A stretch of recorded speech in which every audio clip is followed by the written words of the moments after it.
Let's talk about some of the physical properties of alcohols. When we think about physical properties of various functional groups, we think of intermolecular attractions.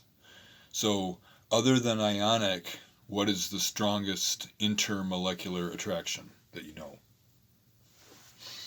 If you said hydrogen bonding, you're right on.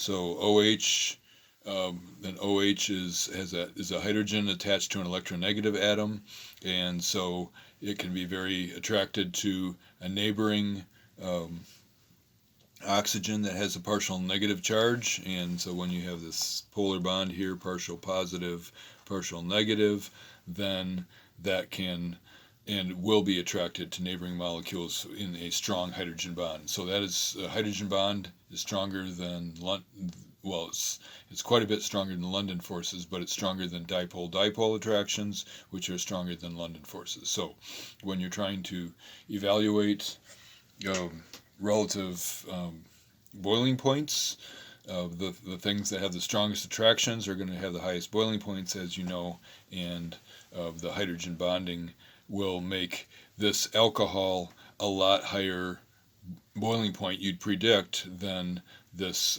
chloromethane. They both have a methyl group, and they have one other thing attached to them. Here it's an OH, and here it's a chlorine, and turns out the chlorine is, look at the periodic table, it's a lot heavier than OH. So if you're just based on mass, you'd say that chloromethane would have a higher boiling point, stronger attractions by London forces than the alcohol would, which is lighter. But the hydrogen bonding is a much stronger force, and so these molecules are much more attracted to each other than these are, and so it takes more heat to separate these from each other and have them go from the liquid phase to the gas phase. So let's list some boiling points here. So chloromethane, or methyl chloride, has a boiling point of minus 24 degrees C. So what does that mean? Well, at room temperature is around 20 degrees C. At room temperature, it has long gone to the gas phase. So this is a gas, and as you know, most small molecules are gases. But because of the hydrogen bonding here, the molecules are much more attracted to each other, and they are actually at room temperature they're a liquid. And so methyl alcohol has a boiling point of 65 degrees C. So huge difference, right? I mean, we're talking about 65, 75, 85, about 90 degrees difference, 90 degrees higher boiling point just because of this OH that forms hydrogen bonds. And so then if you increase the chain, then you're not changing the hydrogen bonding, but you are increasing the London forces. So you would expect ethyl alcohol to have a higher boiling point than methyl alcohol. And it does. It's around 78 degrees C. And then 1 propanol, there's two different kinds of propyl alcohol, 1 propanol and 2 propanol, but 1 propanol has a boiling point of 97 degrees. And then 1 butanol has a boiling point of 117 degrees C. So as the chain gets longer, the boiling point creeps up a little bit, but putting the OH group on there had a much larger effect on boiling point than increasing the chain length. So this is a 4-carbon chain here, 1 butanol, and the one below it is, if you want to name it by IUPAC, there's a 3-carbon chain, and the OH is attached to the middle carbon, so it is 2 propanol, and it has a methyl group on carbon 2, so it's 2-methyl, 2-propanol, commonly known as T-butyl alcohol, or T-butanol. Same functional group, isomer, same molecular weight as this straight chain. But let's think about the shape here. If we're thinking about London forces, the London forces increase with surface area. So here is a long, narrow molecule, and here is a round molecule, a relatively round molecule. These methyl groups are about the same, spherical molecule, I should say. These methyl groups are about the same size as this OH is. And so that's very spherical. And so this one has more surface area.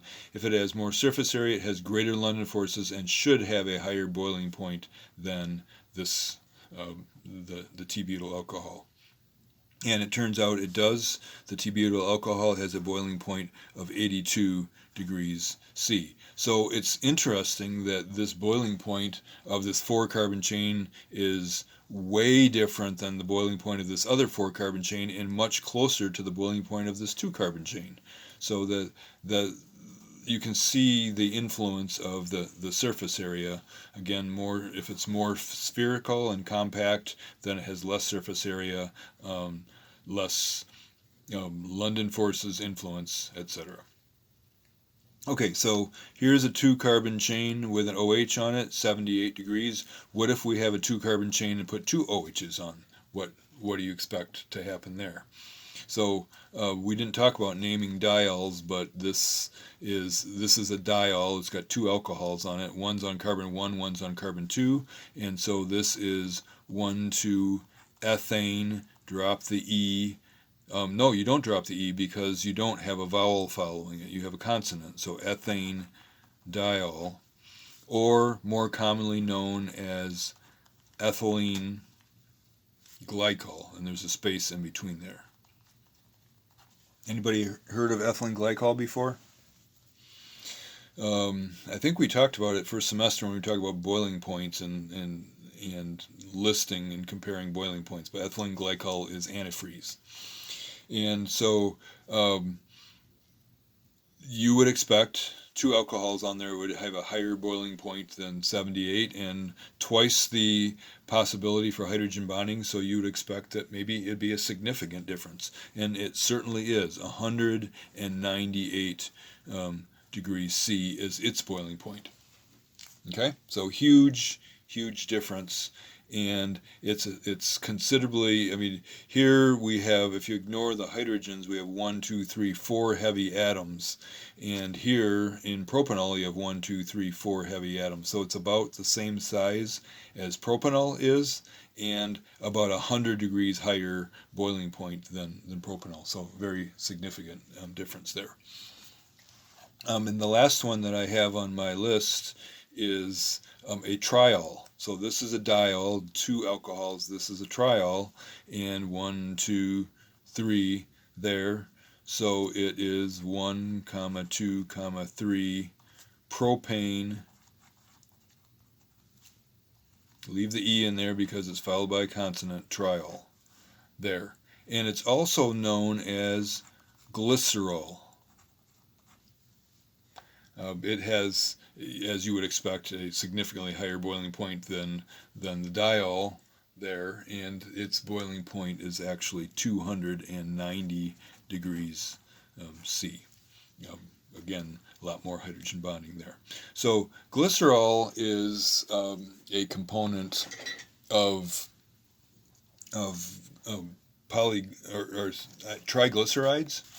And so these 3 alcohols react with carboxylic acids, they react with fatty acids, and so when you hear about a triglyceride, that is made from 3 fatty acids that are reacting with the 3 alcohols on there. And when we talk about reactions with carboxylic acids, we'll talk more about triglycerides. And so fats and oils, this is one of the building blocks of fats and oils. Okay, solubility in water.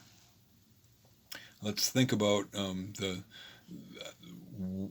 what happens when something dissolves. Something freely mingles with something else that is in excess, then it is dissolving. And so if it's freely mingling, that means that it is interacting strongly. Then the molecules of the solvent are as attracted to the molecules of the thing the thing that you're trying to dissolve in it.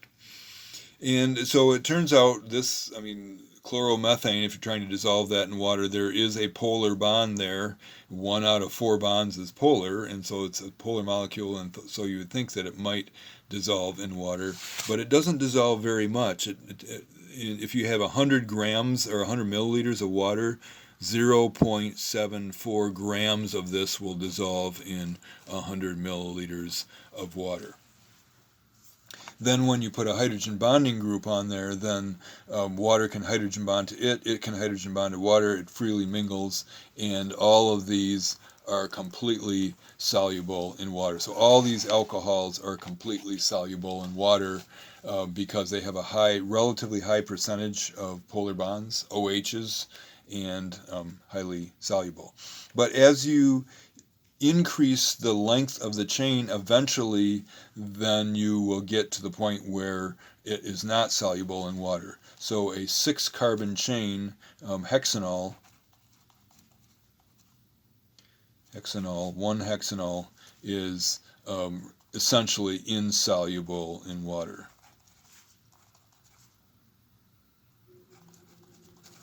And that's because it's got this 1, 2, 3, 4, 5, 6-carbon chain. So this hydrogen bonds to water there, but this 6-carbon chain, how can that interact with water? Well, the only way it can interact with water is through London forces. And London forces aren't nearly as strong as hydrogen bonding, and the water molecules would much rather associate with each other and strongly hydrogen bond to each other than they would trying to interact by London forces with this molecule. So all alcohols that are less than 6 carbons are soluble in water, and obviously if they have more OH groups on there, then it's even more soluble in water. So properties of alcohols: much higher boiling points than their similar things, similar molecules of similar size, and much more soluble in water because of the OH there.